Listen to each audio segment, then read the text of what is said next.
कुरान करीम से साबित है कि नबी हर जगह पर है। हमने कहा कौन सी आयत है? कहते वमा अरसलना का इल्ला रहमत लिल आलमीन। रसूलुल्लाह सल्लम रहमत हर जगह पे, नबी हर जगह पे। दलील समझ आ गई?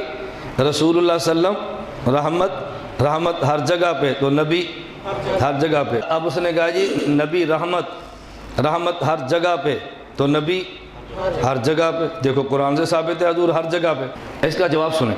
हमने कहा कुरान करीम में है हुवल्लज़ी जअल अश-शम्स ज़िया, खुदा ने सूरज को रोशनी बनाया। रोशनी हर जगह पे, सूरज हर जगह। खुदा ने सूरज को ज़िया रोशनी बनाया। सूरज रोशनी है, रोशनी हर जगह पे, सूरज हर जगह पे। मानो सूरज भी हाजिर और नाजिर है। कहा जी नहीं, आयत का मतलब ये नहीं है। आयत का मतलब ये है सूरज आसमान पे, उसकी रोशनी हर जगह पे। मैंने उस आयत का मतलब ये है नबी मदीना में और उनकी रहमत हर जगह।